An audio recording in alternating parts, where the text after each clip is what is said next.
so many new guests, so I'm very happy to see you all also. So, I hope we have a very pleasant time together. And I want to thank all of you before I depart, I want to say a word of gratitude to all of you for being a family to me. It is a foreign country for me here. I come from India for the newcomers, don't know me.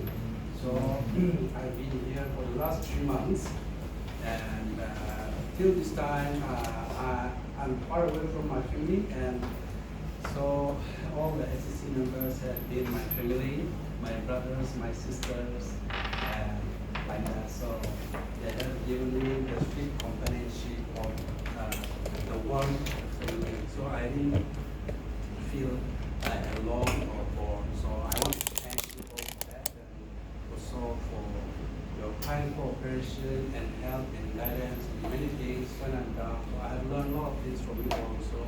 So I will always remember you, even though I go back home, I will still remember you, and I hope and I will continue to pray that God will permit me to come again one day, and that we'll be able to have fellowship together again. Okay, so today I want to discuss with all of us on the topic of faith. Okay? Topic of faith. So this is not a new thing. So all of you may be knowing when the word faith is mentioned, it's almost legal and everyone can understand what is faith.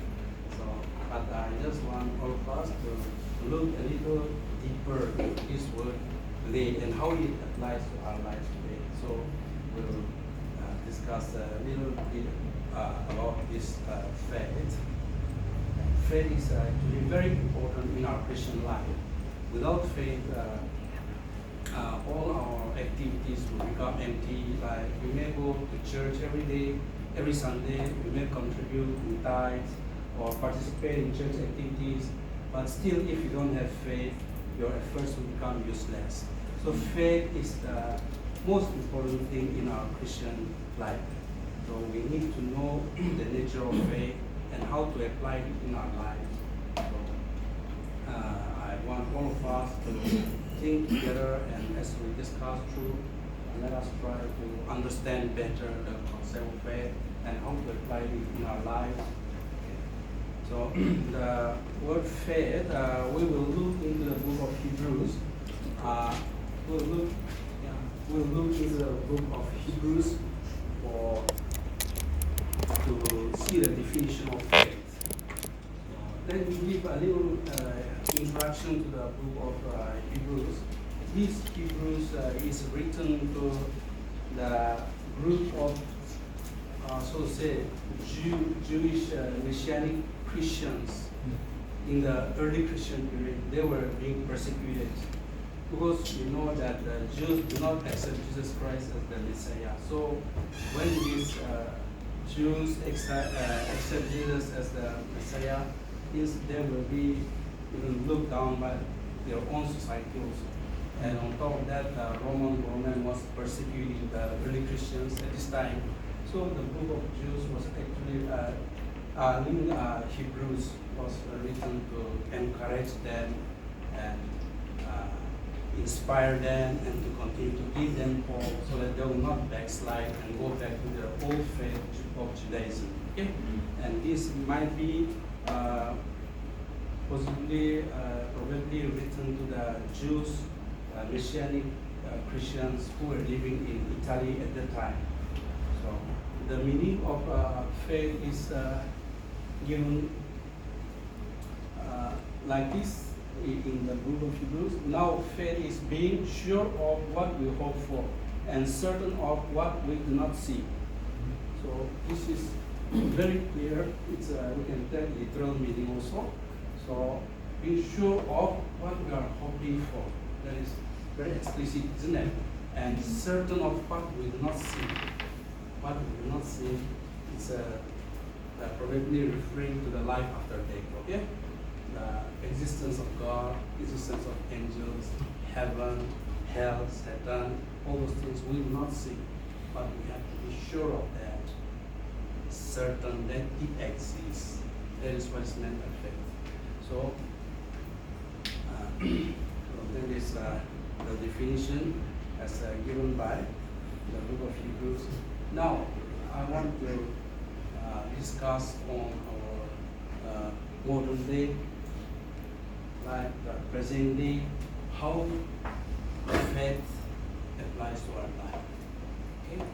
So, I believe that in our present day we have different kinds of faith. There are different types of faith which we are practicing. So, can any one of you say how many types of faith are there? Can you categorize? You have faith in God. Okay, so like that, do you have other kind of faith? Can any one of you categorize? Say one or two other kinds?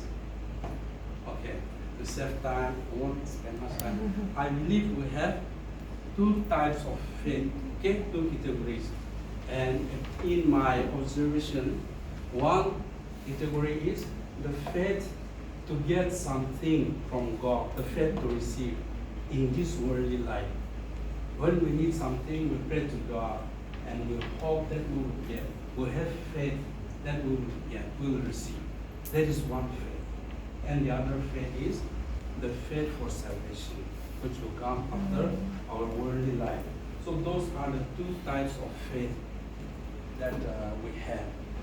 So first, let us discuss the worldly type of faith. The faith which we apply to our practical lives, especially the faith to receive favor from God. So let us examine some Bible verses which,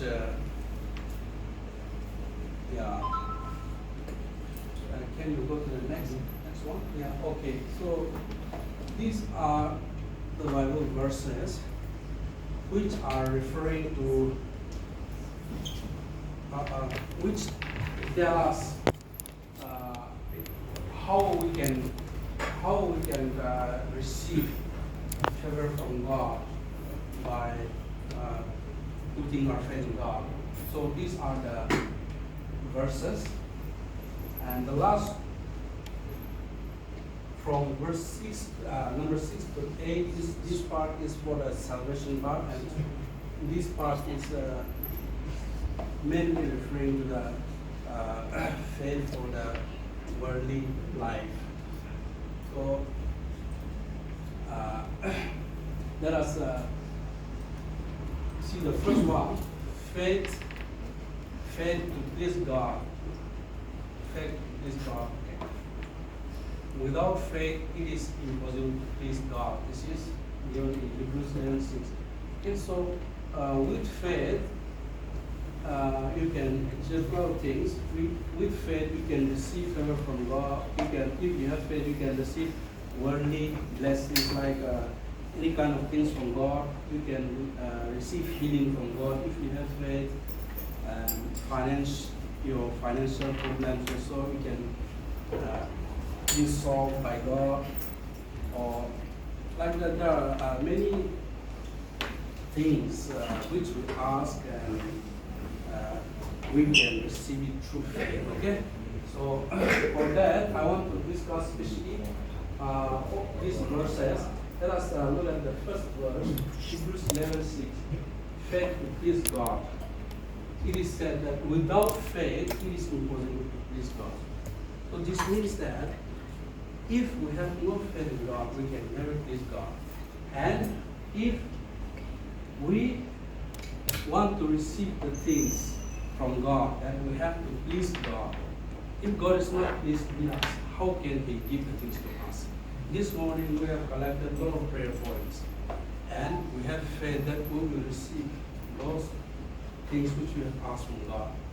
But if we do not please God, He will not grant us our requests. So we have to please God. And how do we please God? We have to please God by having faith in Him. Faith. Okay? So I want to show one example here. I have bought this cup. See, this cup is like symbolic of Thailand. So it's a cultural handicrafts. No, it is a product of Thailand. This cup has the name Thailand written on it, and the elephant is the symbol of Thailand culture. So as I go there, I want to give this to some of my well-wishers. When I came here, many gave me some like financial support, like 5,000, 10,000, like that. Take it for your journey, or like that. So I think that many people give me some financial help, So I want to give this to them when I go back, so that they will be happy. The reason I want to give them is to make them happy, so that next time also they may be able to help me. So with that purpose, I'm taking the gifts home. The main purpose is to make them happy. So in the same way, if we make God happy, then He will grant us whatever we ask. That is what I do. And the other verses, faith to receive, is all these are based on this one, the first one. No? If we have faith, then we can receive healing also. See, faith to heal. Take heart bottle. Faith has made me well. This is found in Matthew, where Jesus healed a woman who was bleeding. Isn't it? So if we have faith, we will receive healing. Okay, like all these verses, they are telling the same thing. Okay, we have faith in order to receive the worldly things. Okay, so we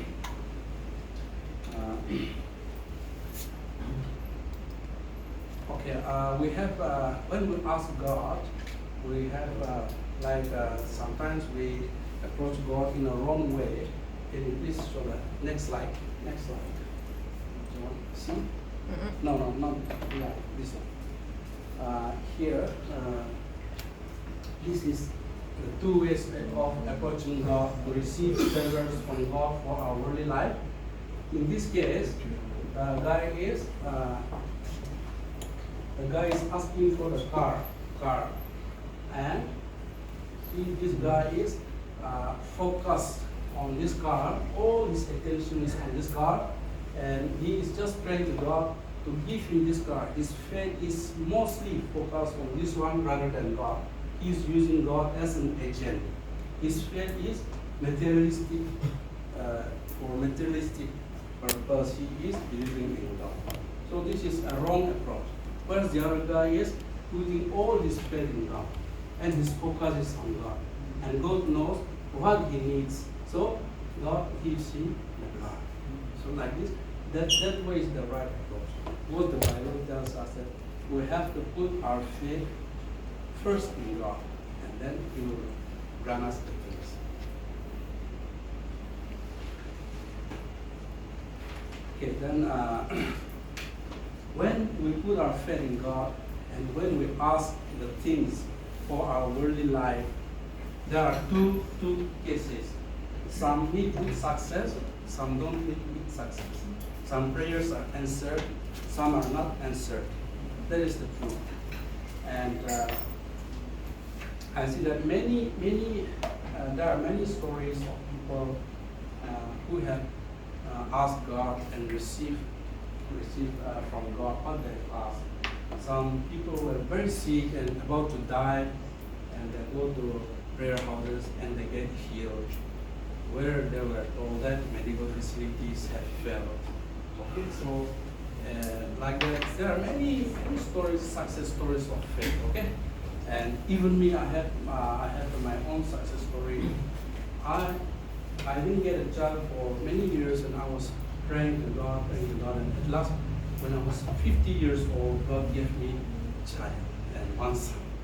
And as I go back home, this August, 11 is his birthday. He will be celebrating 1 year. Okay?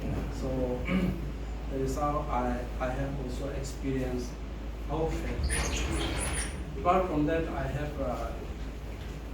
have also experience of being healed through faith. But due to lack of time, I will not be narrating all those things. Okay? So those are the experiencing of how faith works in my life. And not only me, you will see in the lives of many believers, many success stories, okay? But sadly, there is another life. Many prayers are not answered, okay? Many prayers are not answered. And at such times, when the prayers are not answered, how do they feel? They feel disappointed, frustrated. And some even try to backslide, okay? These things are happening because they say that my prayer is not answered and they try to backslide, okay? So there are many cases like that. So in this case, we should circumspect our situation also. We should look at our situation. Why God our prayers are not answered? Can you show the last screen? See, if your prayers are not answered, maybe some reasons are there. Maybe the things you ask may not be consistent with the will of God. Or maybe your faith in God is not strong enough. Or maybe you are still committing sins which obstruct your prayers from reaching God. Or maybe God is going to give to you, but the time has not arrived yet. Or maybe God is arranging an alternative and better plan for you. So we have to look at those things and try to keep trusting in God. Whereas if we just hastily get disappointed and backslide, that we will miss the great rewards that Jesus has arranged for us: eternal salvation and heavenly rewards. Okay, so we have to be strong in the faith. And lastly, the category 2 faith is the faith that we will go to heaven. Okay, so for that we need faith. We need to believe in Jesus Christ. We need to believe that Jesus has died on the cross and saved us, and because of that we are able to go to heaven. Okay, if we believe. So we have to embark on that faith, and we have to believe that God is there, God, heaven is there, hell is there, and angels, all these things are there. So that is the faith. That is the faith for our the second category. Okay. So in fact, is the faith for the spiritual life after death. So that is our second category faith. And for this, we know that when we ask for the worldly things, some are answered, some are not answered. But when we ask for this heavenly faith, it is always 100% guaranteed. Okay, we see from the past experiences of the godly people that there is always 100% guarantee when God speaks by His own mouth. And here, for our eternal salvation, Jesus Himself has said from His own mouth, "See, I am the resurrection. The one who believes in me will even live even though he dies." Okay? And again, He says, "Trust in God. Trust in me also. In my Father's rooms, there are many rooms. I'm going there to prepare a place for you. Then I come back and take you to be with me forever." So those are the assurances which come out from the mouth of Jesus. So apart from that, also we have many assuring words from the apostles. So faith for the salvation and eternal life is 100% guaranteed if faith in God. So let us continue to keep our faith. Hebrews 10:23. Let me end with this Bible verse. "Let us hold unswervingly to the faith for he who promised is faithful. That is written in Hebrews 10 verse 23. So with that I'll conclude my speech. So thank you all for this.